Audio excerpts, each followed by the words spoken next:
So I needed to hop on before we start this conversation to give you, I don't know, just kind of a heads up. I don't know if it's a trigger warning.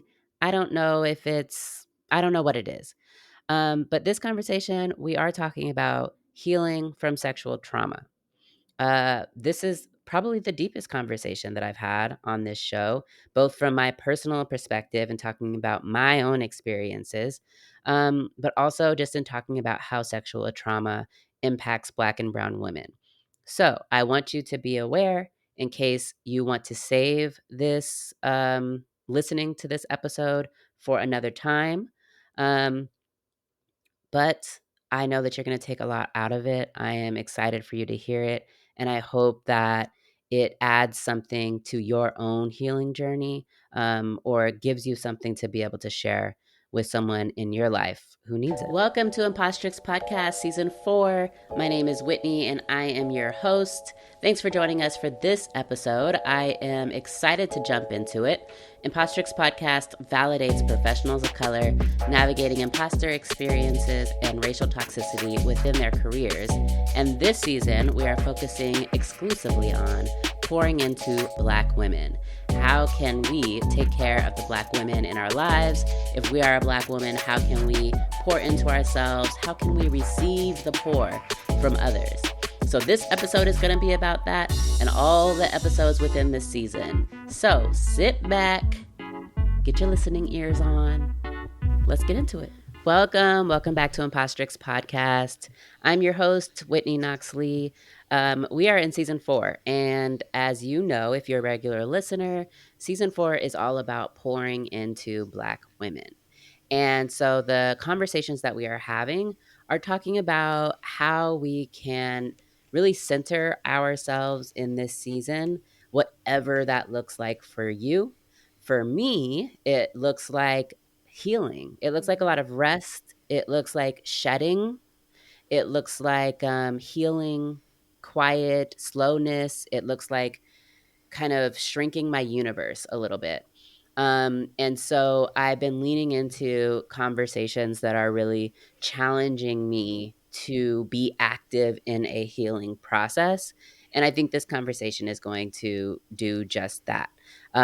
So I'm excited about our guest. Her name is Leah Forney. She is a passionate advocate, a dedicated consultant, and an influential speaker specializing in sexual health and assault prevention education within marginalized communities. Okay, my intonation for all of that was off. So, specializing in sexual health and assault prevention education within marginalized communities. There we go. Um, and Leah was introduced to me on LinkedIn when I was looking for speakers. So, if you are somebody listening to this and you want to be a guest on the show, then follow me on social media or LinkedIn, because that is where I will post when I'm looking for guests. So I posted this mass call for guests, looking for awesome Black women who can talk about pouring into ourselves. And one of my connections recommended Leah, and I'm so glad that they did. We've already had great conversations, and I've already been challenged. So, Leah, welcome to the show. Thank you, Whitney. I'm so glad to be with you. Absolutely. So, tell us who you are. What are your identities? So I love to say that I'm a unapologetically dope Black woman who loves the Lord and cusses a little or a lot, depending on the situation. That's Okay. that is who I am. That's who I strive to be every single day. But outside of that, I'm also a sexual assault thriver turned advocate and activist. So I pride myself on taking something so traumatic and so painful and turning it into power. So that is who I am. Thank you. So maybe now would be a good time. I bet like a bunch of your stuff has to have trigger warnings. I don't know if this needs a trigger warning because we have not pre-scripted this conversation. We are going to go where we are moved to go.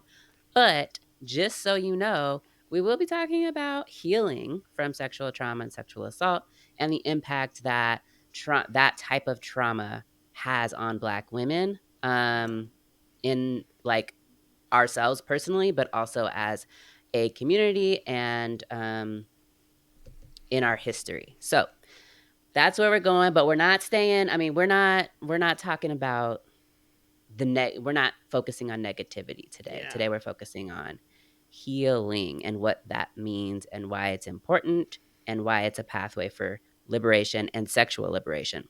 Yeah. So we getting sexy, basically. Um, I love it.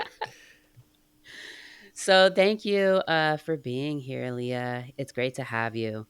Um, I think the first thing that I want to ask you Hmm. is about our experience as Black women, Yeah. as a demographic. Hmm. Um, experience with sexual trauma. How are we experiencing this differently than perhaps other demographics in our history? Um, and I'm thinking about just like our role in society.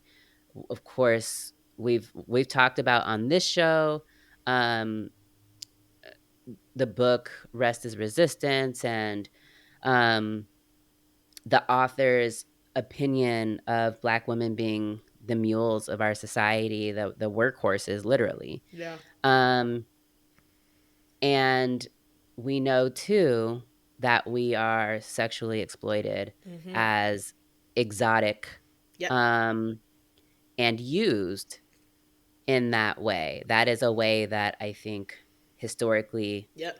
we have been put to work, if you will.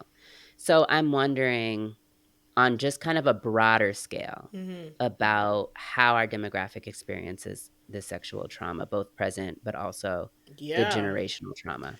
I mean, I think it stems all the way back to like slavery, right? And the policing of black women's bodies and like us being our slave masters seeing us as a body and not a human, right? And really like, oh, you are created and designed to make babies, like basically, right?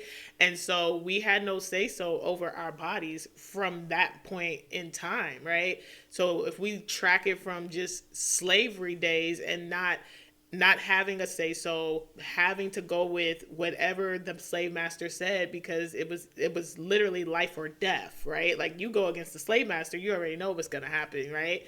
And then you tack on the fact that we were unprotected, right? So a lot of our ancestors, like their husbands or that man in their life was removed, right? So he's watching that go down. He's watching his woman be raped. He's watching his woman's body be policed. So that dichotomy all by itself is why I think when it comes to sexual trauma, we have to understand cultural and historical nuances and how it really does impact our ability as black women to one ask for help, right? But then also to accept help, right? And that's one of the things that I teach. It's like when you're working, especially with black people, those are two sets of barriers and they're very different sets of barriers. It's like, how do I get them to come into my office, right? But then once I get them in there, how do I keep them? Because that's two different things you have to navigate. And then when we take it even present day, to me, stuff hasn't really changed. Black women's bodies are still being policed, right? We're still being told what to wear, right? We're still being told, oh, you better have a baby by this amount of time. If we think about the new administration that's getting ready to come in and the overturning of Roe versus Wade, all of that was about policing our bodies and being able to tell us what to do, right? And then don't be childless like myself and be a black woman. Oh, then we really got a problem because how dare you not do what you were created to do, right? And so when I think about sexual trauma and how it shows up differently from a historical context, it shows up differently from culturally. As black women, we are supposed to just take on everything, right? We take care of everybody, we show up for everybody, we manage everybody else's emotions and healing and everything, but who's helping us to manage ours? We're supposed to, do all the things, even if we're suffering, even if we're sinking, even if we can't breathe, right? And this is why, in my experience of doing this work, many of us don't start doing the work until it's 10 years, 20 years later, because we've spent from the moment that we were victimized trying to come up with all the reasons why we can't put the spotlight on ourselves. We can't heal, right? Because what's going to happen if I don't show up? and take care of the kids? What's going to happen if I'm not at my child's soccer game? What's going to happen if my whole family who's relying on me, right? If I take a moment to step back and heal, what's going to happen? And that's what goes through our minds. And so this is why it shows up so differently for us than it does any other demographic or any other ethnic group. You mentioned men. You mentioned men having to watch Yeah. their loved one be violated. Mm-hmm. And it immediately made me think about how our men have carried that trauma. Yeah.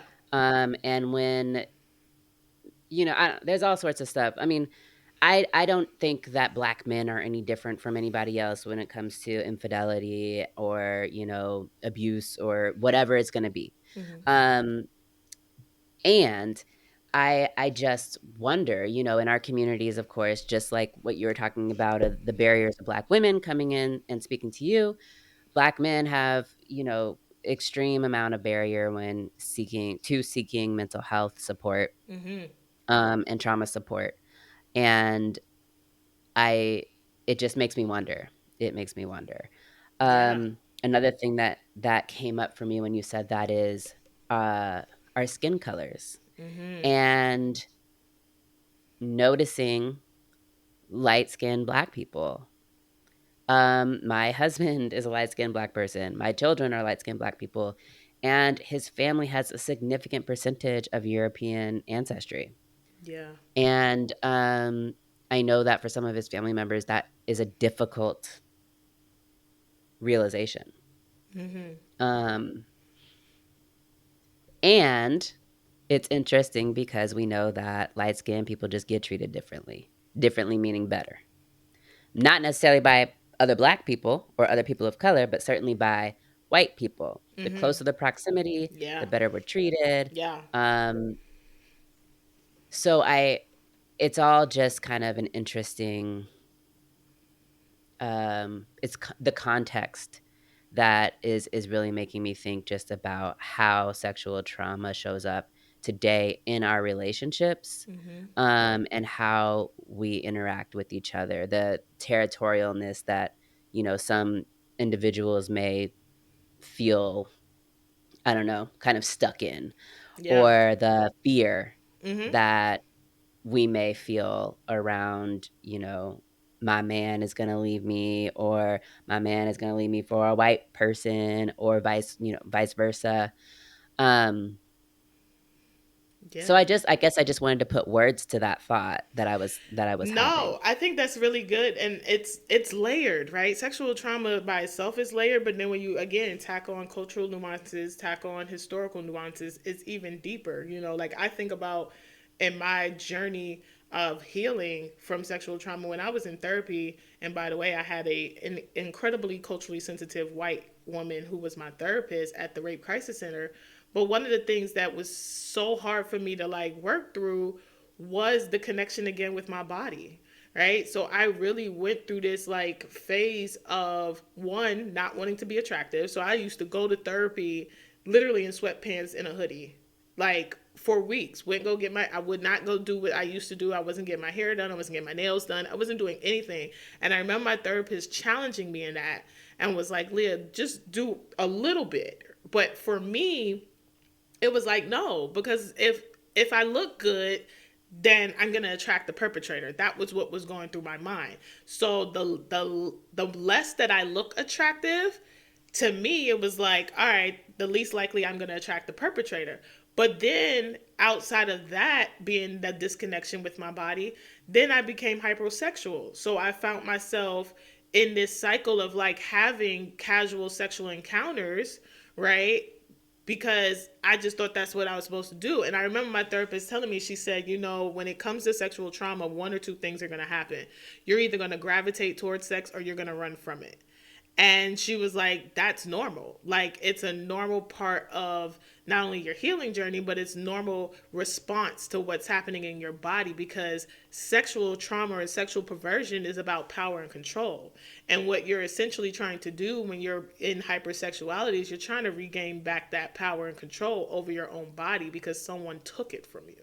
And so understanding that was like, oh, okay, this is a part of this process to healing, and this is a part of my process to sexual liberation. But I just thought it was weird because I was just like, wait, I just was sexually assaulted. So why am I craving sex? Why am I finding myself having these casual sexual encounters? And then I understood, okay, that's the linkage with between sexual trauma and your healing. So let's pause a minute and just get real. You do everything for everybody. But have you taken a moment to care for future you? Getting your affairs in order isn't just about wills or trusts. It's about peace of mind for you and love for those that you leave behind. Ideally, we should all have an estate plan. And if you're in Georgia, Wills for the People can help you out.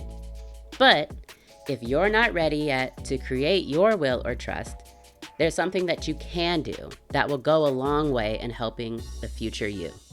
And that is to get organized. The I Plan for This Life Organizer for when it's needed is a workbook designed to help you organize your life with clarity and ease, making it so that if someone needs to care for you or for your affairs because you're not able to, they have all of the information that they need. No stress, no confusion, just a record made by you, about you. Visit willsforthepeoplega.com to get your copy, because you deserve to be prepared and to have your loved ones prepared. Again, that's willsforthepeoplega.com and click on the workbook tab. Back to the show. I appreciate your sharing that because that's been my experience as well. And I was reading some statistics about Black women and sexual assault and criminalization that I saw myself in. So Black women are disproportionately at risk of sexual violence. Nearly 1 in 5 Black women are survivors of rape. And 41% of Black women experience sexual coercion or other forms of unwanted sexual contact. And those are statistics from the National Black Women's Justice Institute. But what I think is really connects with what you're saying is that Black women and girls. So the question is why are Black women disproportionately at risk of sexual violence? And I think the reality that I know I have experienced and possibly you and other Black women is that we are stereotyped as being promiscuous and hypersexual, and that we have been forever. Yeah. I shouldn't say forever. For our time here and on this rock. And so when you're talking about surviving a sexual assault and then going from either shutting down altogether, sexual anorexia, or being hypersexual and very promiscuous, like that was my story, was the hypersexuality and the promiscuity. And then just feeling like, I mean, they think that I'm this way anyways, like I'm getting the attention. I feel like I felt more power. Yeah. Being able to use my victimization in that way, or the tools that I learned during the victimization in that way. Yeah. And it was a big part of my identity, now being hypersexual. And for me, healing has involved or has really led to sexual liberation and discovery of who I actually am sexually and not who I thought I was because I was coping and because I was finding, because for me, the coping was in the kind of trying to normalize that I had had these sexual experiences so young that were against my will, or maybe I just didn't, I was so young that I just didn't have capacity to be able to make the decisions, but also coping in that I feel less than, and this sex makes me feel powerful Yeah. and makes me feel wanted.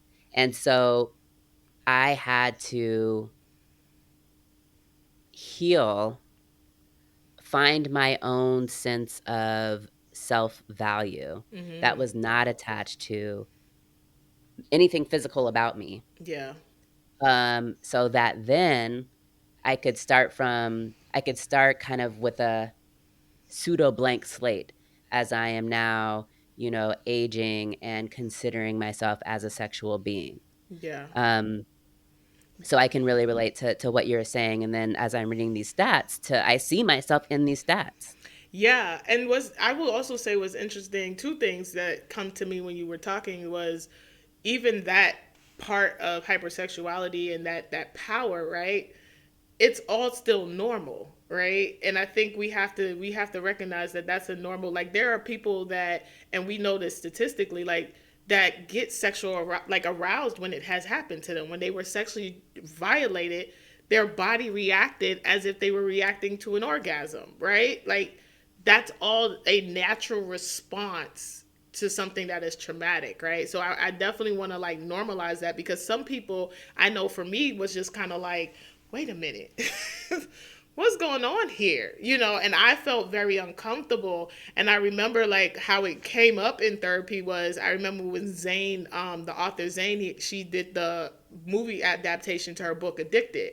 And I went and saw it in the movies because if you grew up in our era, we loved us some Zane back in our high school days. And so I went to go see it, and I remember sitting in that movie theater being so uncomfortable, like literally squirming in my seat. And I was like, what is going on here? Like, why am I so uncomfortable with what's happening? And it wasn't until later in the story that it was revealed that the main character was sexually violated. And I was like, oh, that's the thing I'm connecting with, right? Why she went on this kind of path of hypersexuality, because it was a power thing for her. It was like, I feel empowered even in this way that's probably not really healthy, right? And it's probably seen from a societal standpoint of like that's just not normal, but it's empowering because again, sexual perversion, sexual trauma is rooted in power control dynamics. And so what we're trying to do as survivors is regain our power and control.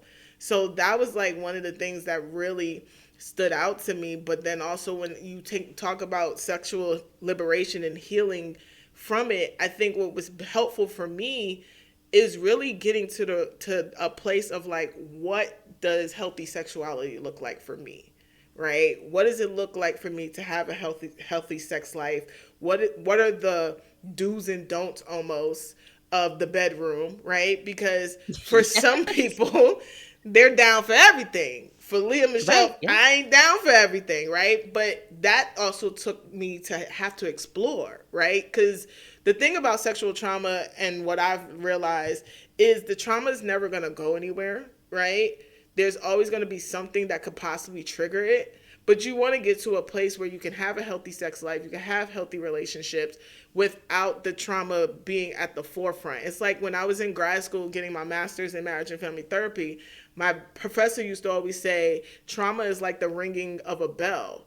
Like the bell don't never stop ringing, but you can get to a place where the ringing of the bell no longer bothers you. It's like, oh, I already know this bell is here.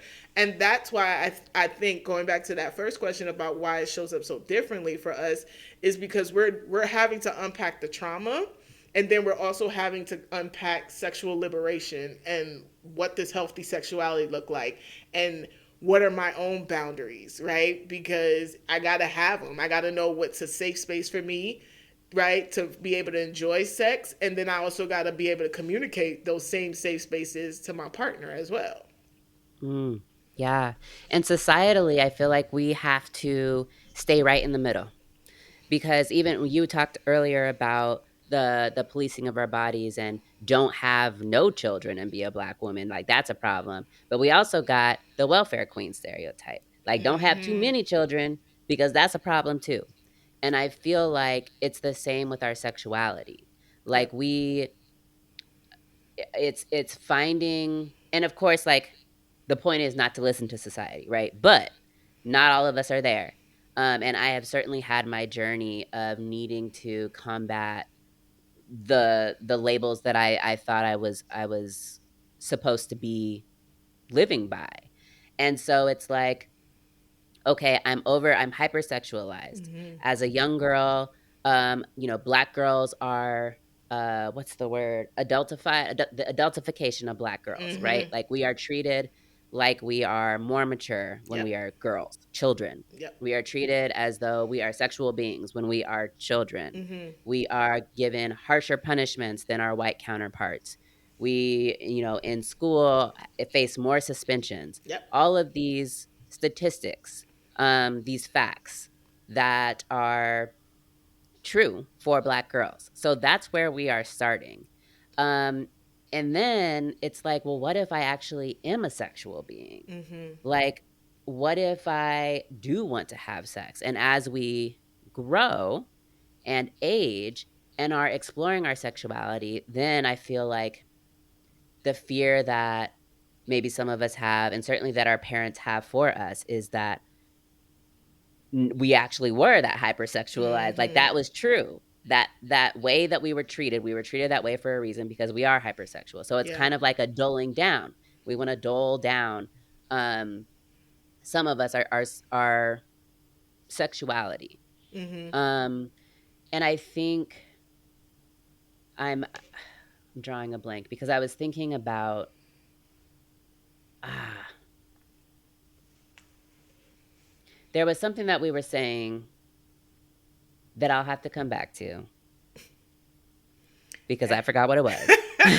No, it happened. It's funny because as you were like talking, the thing that came up for me is like, and then you tack all of that on, and don't be a Christian, right? Or That's what it in a was. faith Yes. based, like you go to church, and then church puts a whole nother set of like do's Yes. and don'ts onto you, right? Like I Yes. remember my earlier, and I tell people all the time, I'm a faith based Christian. I believe in God and all that. But I remember my earlier days in my walk with God being challenged, right? With this notion of like, okay, if I'm a sexual being, but then I go to church that tells me don't have sex until I'm married, which in my mind is unrealistic, right?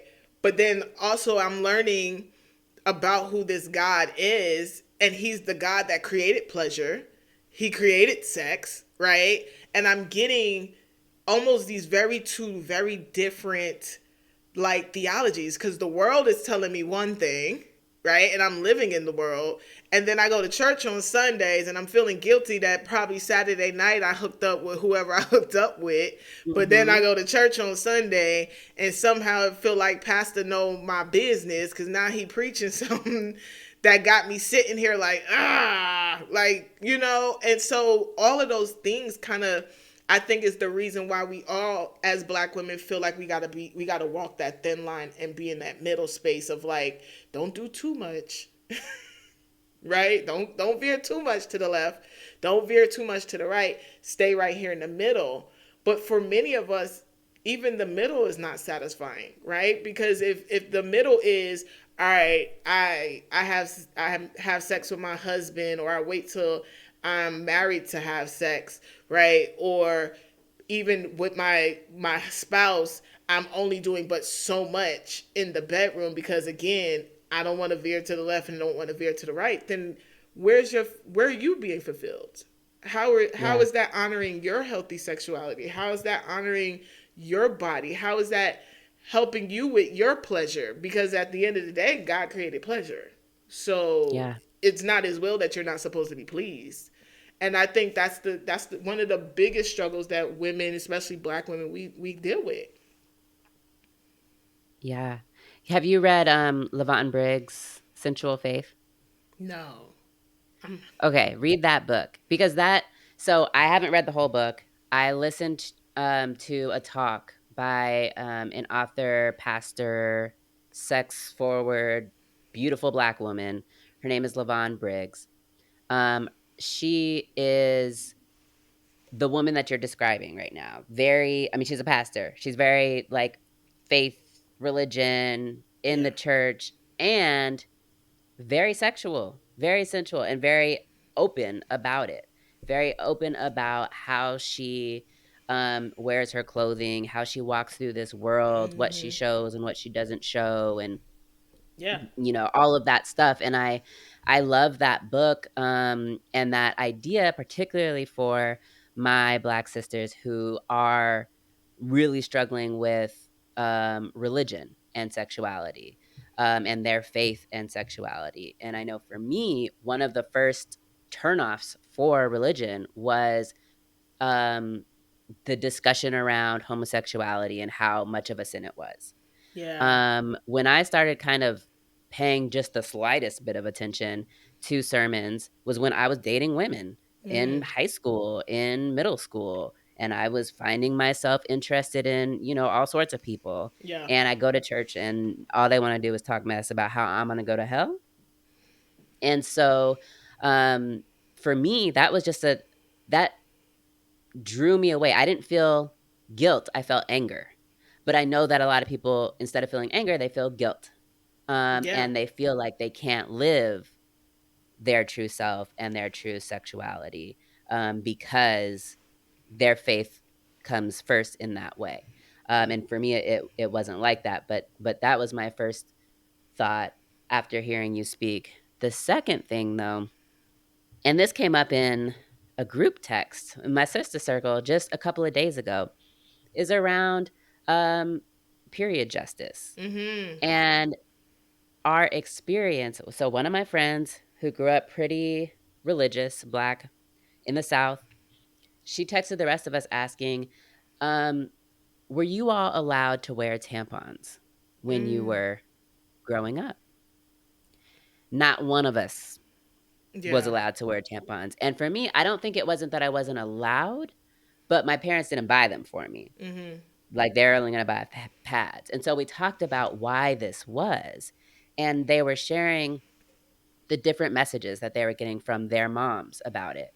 One being, you only put something in your vagina after you've started having sex, or if you put Mm-hmm. something in your vagina, then you're going to start wanting to have sex, or it's unclean, or you're that's a sign of promiscuity if you want to have a tampon instead of a pad.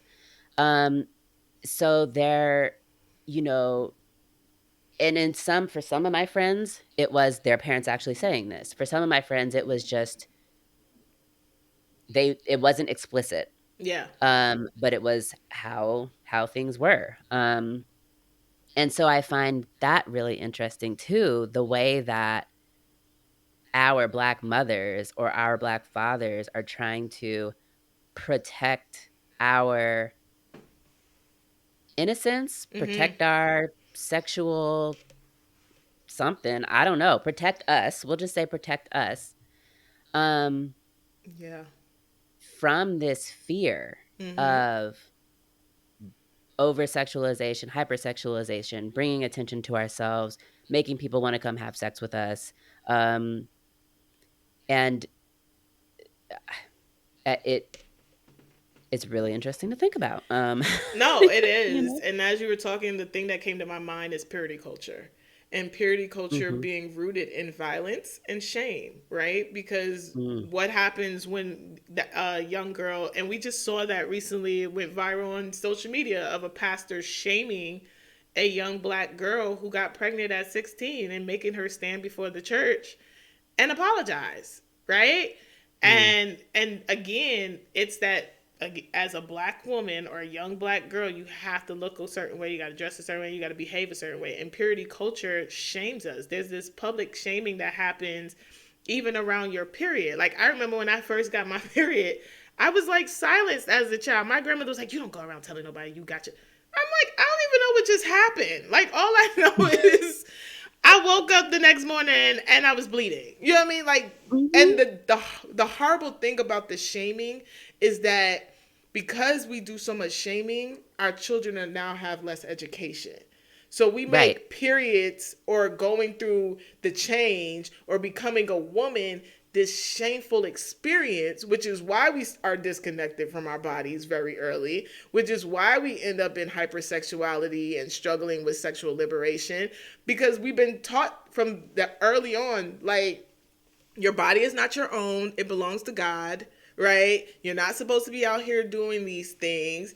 And when we do go through our feminine change and we do start to menstruate, we're shamed into it. It's like, you don't tell nobody that. You don't, you, and it's like, but the sad part and the flip side of that, young men are not getting that conversation, right? Mm-mm. I had that conversation with a friend of mine. We were talking about the biggest disconnect between black men and black women, and how, you know, black men seem to be more behind the eight ball than black women. I said, yeah, because black women, our programming is go to school, get an education, stay away from them boys, don't come back home pregnant. That's it. Like, that's the programming. Young black men, y'all are the ones that mom and them are lenient on, right? Like, I had an older brother. My older brother didn't get no don't get nobody pregnant talks. He didn't get any of those things. And his life turned out he's sitting in federal prison right now, right? Because he went down a different path. But think about how those conversations are more structured to us to basically stay in line, right? Going back to what we talked about with slavery, it's the same concept. You better stay in line. You're supposed to go to school, Mm-hmm. get that education. Don't you look at no boy. Don't get no little boy. Whereas we not telling our sons, don't go get no little girl pregnant. You know, Mm-hmm. we're not telling our sons, you need to become a good father or husband. We're not even preparing our sons for that. I was telling my friend, I said, for me, black men are the only group of men who can go and be like, oh, I'm going to take a gap year from school. What the hell is a gap year? You know, like, I'm going to take this time off and figure it out. When I was going to school, it was like, oh, you graduate from high school, take it behind to college. Now, what you do after college, that's on you. But we get different messaging than our young black men. And because Yeah. of that, our messaging is rooted in shame. It's rooted in, you, again, don't go too far to the left, don't go far to the right. And so, to your point of like homosexuality and all of that, that's why the church preaches what it preaches, because in its mind, we better walk a straight path. And if we ain't walking the straight path and anything that they deem that's not normal, oh, you better be ready to be shamed for it. Right. And all of this is from the what is it? The masculine perspective. Yeah. This is all about keeping women, Mm-hmm. and yes, black women, in line. Yep. Yeah. So I want to switch gears a little bit and talk about healing from sexual trauma. Mm-hmm. Um, and I know this is lifelong. Mm-hmm. I know that sometimes some days are better than others, and um, some people it's not a big deal. Other people, it's a huge deal in their life. When you and I were doing our pre-interview conversation, we talked about this idea of redefining justice Mm-hmm. as part of the healing journey. So Yeah. for those of us, the 1 in 5 of us who have experienced this type of violation, this type of sexual trauma, um, and maybe we have ideas from our legal system about what justice would look like. And maybe it has felt like justice and maybe it has not. I'll share from my personal experience that my perpetrators did go through a legal Mm-hmm. process. They were found guilty of multiple counts of all sorts of stuff against children, and they did go to prison. Yeah. One fled the country. And did I feel like there was justice? No, because I was 12 years old and didn't want anybody to have to go to prison. Like that was not justice. Maybe it was justice for my parents. Yeah. And I can, as an adult now, I can see how that is an appropriate punishment, perhaps. Um, but, and what is my idea of justice? And so I like to hear what your thoughts are on all this. Yeah, so redefining justice is something I started talking about because what I found as I would go to various organizations and colleges and universities and connect with other survivors, they needed closure, right? They Mm, needed to get to a place where it's like, okay, I want to at least acknowledge what happened to me. And they would always say, but I never told anybody, Leah. I never reported it to the police. And I would always say, okay, so what does justice look like for you? Right? Because society wants us to believe that the only path to justice is you got to call the police. Well, Mhm. if we're talking about black and brown people, none of us are calling the police, right? And again, if we look at it from a cultural nuance standpoint, as black people, we have this protective nature about ourselves, right? And if our And our perpetrator family members. and our family members, right? And if our perpetrator happens to be a black man or a black woman, our first thought process is, I don't want to get another brother in trouble, or I don't want to get that person locked up, right? So there's this trauma bond there, and this innate feeling of like, I just don't. I don't want to get the police involved. I don't want to do all of those things, right? And so if that's not the path to justice, then what does justice look like for you? You have to redefine it, because redefining justice is all about healing and getting to a place of acceptance and closure. And what I like to tell people is acceptance is really just accepting the reality that it is what it is. It happened, right? But when we don't redefine justice, my experience has been that the trauma stays trapped in your body. So I can remember Mm. having a conversation with one survivor who was a young man, and he kept saying to me, I think something happened. But as he was saying it to me, he's crying. And I said, baby, something happened. You know how I know something happened? Because your body's responding to it. Just the mere thought of someone violating you, your body's responding to it. And one of my favorite books, I always tell people to read it, is The Body Keeps the Score, right? Mhm. Because it tells you how trauma stays stored and locked up in your body. So even if you're trying to tell yourself it didn't happen, even if you're trying to tell yourself that the only way I can heal or the only way that I can find justice is to report, your body knows, right? And so redefining justice is, to me, is a crucial part to your healing journey, because it's getting you to a place of accepting the reality of what happened. It's helping you to find closure on your terms, not what Mm. society says, not what mama and them say, not what people think you should do, right? And I really wish I understood that early on, because I think I would have avoided the legal system, because I was Mhm. mishandled from the Mhm. gate. I mean, the cop that came to my house, he literally asked me 5 to 7 times, was I absolutely sure that I was raped, because I went on one date with the guy. You know, the woman Mhm. detective that was assigned to my case, she was so cold and callous. She was just like, all right, you need to go to the hospital, you need to do a rape kit, you need to do this. Like, so cold and callous. The judge that proceeded just to give me a restraining order, literally from the Mm. bench, said, I don't believe you. You're a woman scorned. Got off his bench and went about his business. Wow. So I think redefining justice is so going to be key for so many survivors, because justice is not, just like healing is not one, doesn't look one way, and it's not linear, neither is justice. And you get to define, what does that look like on your terms? What is going to ultimately bring you closure, bring you peace, help you to accept what has happened, and then set you free? That's what it's all about. Mm. I You had asked me, as we were preparing for this conversation, you suggested that I do some reflection on what justice meant for me Mm-hmm. with my specific situation. Um, and so I did. I spent some time reflecting. I spent some time journaling. Everybody knows by now that I hate journaling, but I did. I even spent some time talking to my therapist about it, um, because I had not ever really put words Mm-hmm. to how unsatisfied I was with the justice Yeah. that became of my situation. And so some of the thoughts that I had were like, punishment has not felt like justice. Mm. The punishment, it didn't dissolve any of the anger that I had felt myself feeling Yeah. throughout the course of my life. Yeah.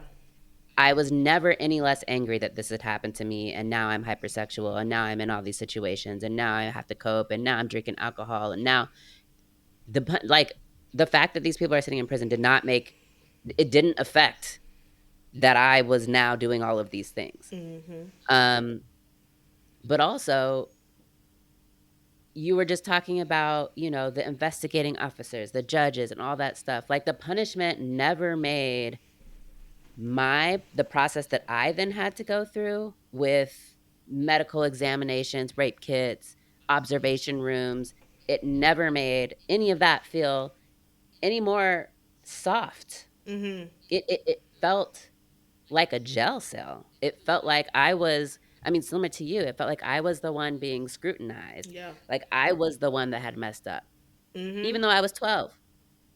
And even though it's not necessarily like I don't think anybody, unlike your situation, like nobody was telling me, well, that didn't happen. It was just that it wasn't a space for a child survivor to be experiencing this quote service, and entry into this legal system and medical system. Yeah. Um, that the punishment, the arrest, none of that ever made any of that feel safe Mhm. for me. And then ultimately, I think looking back as an adult, the punishment never felt like it was about me. It never, like, I was just any person, and the whole process, the whole system was about this specific person who perpetrated somebody else, some random girl. Yeah. And so I think when I'm talking and thinking to myself about healing from my sexual trauma and finding sexual liberation, I think that healing part for me is around one of the questions was, what would it take for you to heal? And justice, I think, is having a space for me to heal. Mhm.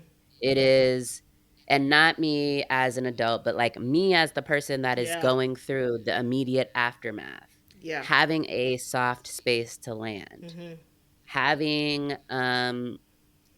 age appropriate toys or videos or, I don't know, community, not dealing with this in isolation, like literally by myself in a room with no one. Um, Yeah. and I think having resources to be able to stay with me through my healing journey. And then I also thought about, like, yes, I do think protecting children, in Mhm. my case, protecting children, but other people, particularly other Black girls, is important, but not necessarily from this specific person, but from all of this societal stuff that we're talking about, from the adultification of Black girls, Mhm. from Black girls being sexual prey. Yeah. I feel like that is the justice that I'm seeking.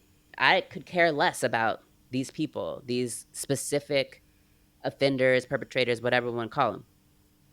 I care so much more about the young girl who has not had yet to experience this, Mhm. or who has experienced this and is looking for the soft place to land and is not, see, they're being treated like an adult even in their care. Yeah. Yeah. No, I love that you were able to define that for yourself and really be like, okay, this is what healing looks like. And what as you were talking, something that came up for me is sometimes healing looks like reparenting that version of you. Right? Hmm. Reparenting, especially if it's a child sexual abuse situation, you got to go back to that little girl or that little boy, right, who was victimized and reparent her or reparent him and give them what you wish the adults in your life gave you, right? Because, like you said, your parents did what they felt was the best decision. You were the child in the situation. They're like, all right, the best thing is to send these people to jail without considering how is that going to make you feel. What is it that you want, right? And again, it goes back to why, as Black women, we deal with sexual trauma so differently because oftentimes no one's asking us, what is it that you want? What does it look like for you? What does justice look like for you? Like, everybody is being like, you, like, I remember when I came out to my bishop and I told him I was sexually assaulted. He was former law enforcement, so he's like, oh, you got to go to the police. I'm not going to the police. Like, immediately my body was like, we can't go to the police because I'm a Black woman in America. who is going to believe you? That's literally the thought that Yep. ran through my mind. I am about to be torn apart in shreds. It's going to be my fault. It's going to be victim blaming. Oh, like, I had so many people encourage me, Leah, go to the police. And I feel like I went to the police 2 days later to prove my point that this was not going to be justice in my favor. And that's exactly what happened. But it was also adding to the trauma, because not only did I have to Right. deal with the sexual trauma, I also have to now deal with a criminal justice system that failed me. Right. That basically literally brought my worst fear to life and was like, yeah, we don't believe you because you're black. Because that's Right. exactly what I knew. So I think a part of healing too, for many of us who have also been victims and child and adolescent years, is you're gonna have to reparent her. You're gonna have to reparent Mm. him. You're gonna have to give that version of you, that child version of you, what you was wishing that the adults in your life gave you.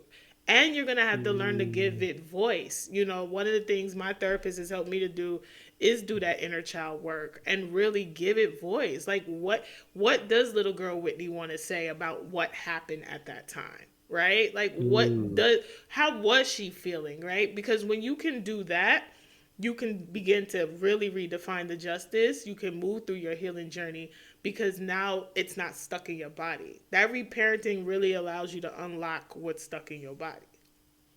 Yeah. I'm thinking about another realization that I recently had with my therapist. So far this season has been a lot about me talking about my therapy sessions, because as I am, my guests are having me do all these things and it's bringing up stuff. Like, Yeah. I'm trying to walk the walk, I'm actively healing, Yeah. and I got to talk to my therapist about it, right? Okay, so she I am doing EMDR, which Love it. I'm not gonna explain what that is because I can't explain. All I know is that I'm closing my eyes and visioning stuff, Yeah. and thinking about stuff, and I don't know. Anyways, so one of the things was, like, finding my safe place, really, Mhm. Mhm. and imagining what my safe place was. Yeah. And I thought of the softest thing that I own, which is a blanket, Mm. and, it's currently on a bed in my office. And I love sitting on top of that blanket and just feeling it, Mhm. like, just feeling it. I could have clothes on, I could have no clothes on, I could have no socks on and I love just rubbing my hands on it. And in that session of EMDR, as we were talking about, like, why did that come up for me as my safe place? What I thought about was that I didn't have that softness way back when. Yeah. And so I just think it's so interesting, you said reparenting that younger Whitney and giving her what she wished that she would have had. And I'm seeing only recently, like, this is really only within the last 6 or so months, Yeah. well, maybe the last year. I learned this when my friend Cassie, I was having an anxiety attack, and my friend Cassie was like, "Go do something that makes you comfortable." And I found my fluffy robe and this same blanket and sat in my bed with it, and it made me feel better. That was the first time that realized that soft things Mhm. calm me. Mhm. And how wild it is. Yeah. How wild it is to do that kind of work and have that kind of realization and now have that kind of tool Yeah. to be able to bring myself back to myself when I need it. Yeah, it's. I love. First of all, I love EMDR. I highly recommend it, especially when you have trauma. I've gone through it myself. It's incredible.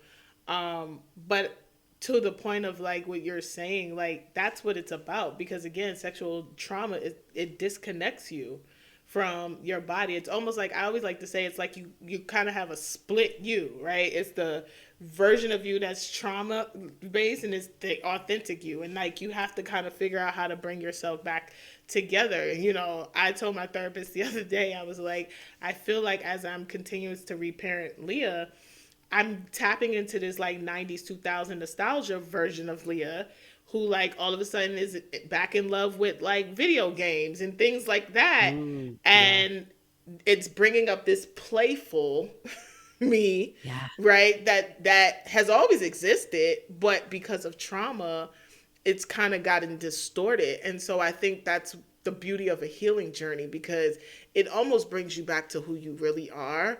And that's where we want to get to. We want to get to the place where in our healing journey we're now our authentic selves and not the versions of us that keep showing up because of trauma.